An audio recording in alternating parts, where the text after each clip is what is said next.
The Park City ballot battle continues this morning. We're going to share who could be called to the stand today. Israel has now given 24 hours notice to people inside Gaza to get out as the death toll in that war continues to climb. All local, all morning. This is Fox 61, Connecticut's news station. Good morning. Happy Friday. Thanks for starting yours off with us. I'm Erica Arias. And I'm Tim Lammers. Good morning. Yes, happy Friday. As you can see, we have a lot to get to both here in Connecticut and overseas, but let's start with the forecast so you can plan that day. Curious to see, Matt Scott, if that Saturday rain situation is continued to improve. Remember how the week started? We were looking at Friday, Saturday, Sunday going, ay, ay, ay. Anything but. I think the marathon's going to step off with no issues whatsoever. There may be a touch of rain, but drizzly at worst up in the capital city. Cooler sun taking over today. The incoming storm is still coming. It's just going to miss us by a bit. Leads to a cloudy and a dreary forecast, but not nearly as wet as originally anticipated. That's fantastic news on this Friday.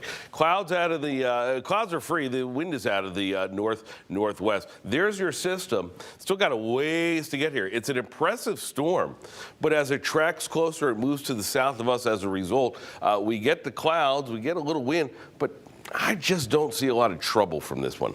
Keep your fingers crossed, thankfully. 49 in Hartford, 53 in New Haven, down to 43 in Willimantic and Putnam, 41 in Waterbury, on the way up to the low to mid-60s today. Even with the sun a little cooler, not a big deal. Your Friday night light plans, they're fine. And if you're spectating, if you're rooting on runners tomorrow morning, I think you should be okay too. We'll time it all out for you. Coming up, we'll show you the rest of the weekend, which I think you'll like as well. Here's a look at traffic right now. Symphony's put her traffic cone hat on. Ready to go?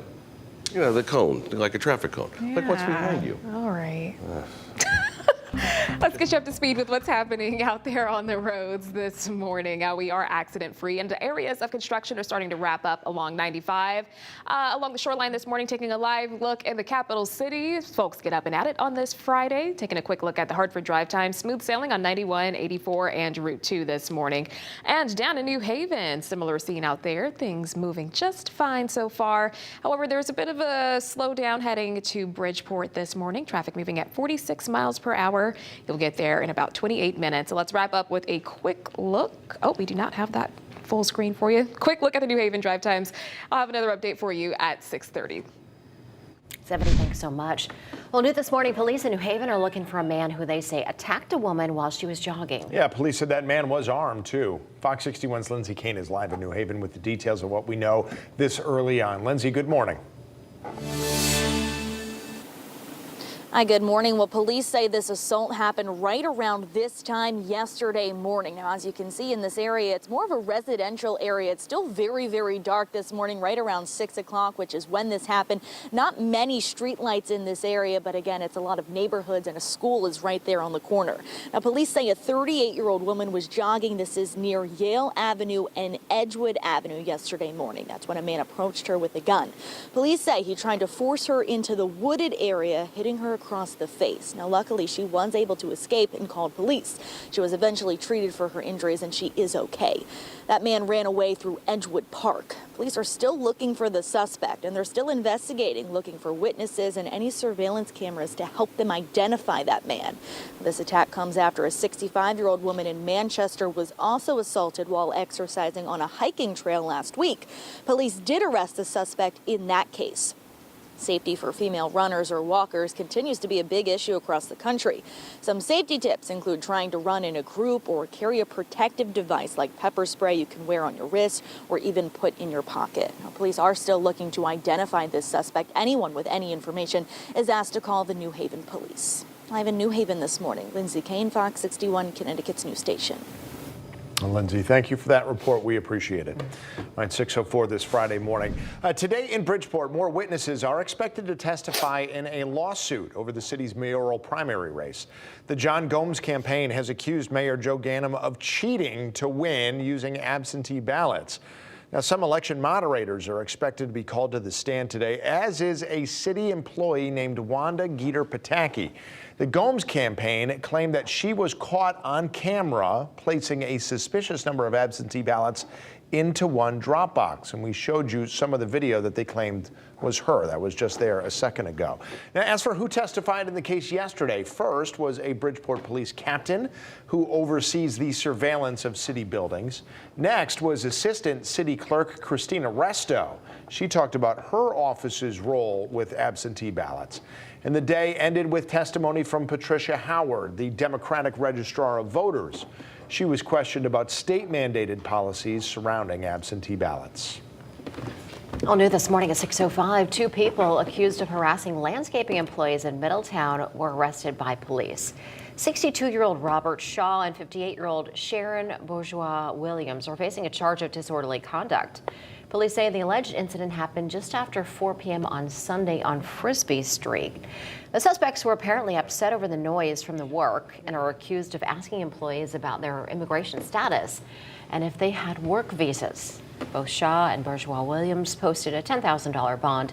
They are due in court later this month. Police in East Haven releasing this video here showing a woman getting carjacked at a gas station. They say it happened just before 2 a.m. on Wednesday at Forbes Fuel on West Frontage Road. Police say 3 men pulled up in a stolen black Nissan Rogue, assaulted the woman, and then stole her car. Police have found both cars. They're still working to identify the suspects. If you recognize anyone in the video, please give East Haven police a call. And a man found dead inside a Middlebury home after an hours-long standoff with police. This all happening at a home on Porter Avenue. Officers were called to the scene just before 5:30 Wednesday night. Another resident was inside the home but was able to escape. Police say they tried to negotiate with the man for several hours, but they couldn't make contact with him. The suspect was found dead inside the home at about 5 o'clock yesterday morning. Yesterday marked 1 year since Bristol Police Lieutenant Dustin DeMonte and Sergeant Alex Hamzy were killed in the line of duty. Last night, hundreds of people came out to honor their memories. Look at that turnout for a candlelight vigil, which was held outside a new memorial that was dedicated to DeMonte's and Hamzy's sacrifice. In this candlelit moment, we see not only the darkness of loss, but also the love that surrounds us. It can be easy to succumb to grief and anger, but let us instead honor and remember the qualities that defined how my brother and Dustin lived. Now, Officer Alec Iarado was also shot in that attack, but he managed to kill the attacker and end the threat. And he did recently return to work. This morning, the State Department of Banking is warning people to be on the lookout for a new texting scam. Several people have gotten texts claiming that they need to call their bank's fraud department. The scammers then call that customer back, posing as customer support to confirm suspicious transactions, which are mixed with actual valid transactions to make the call seem legitimate. Now, if you get a text or phone call from someone pretending to be from your bank, don't give out any information. It's a scam.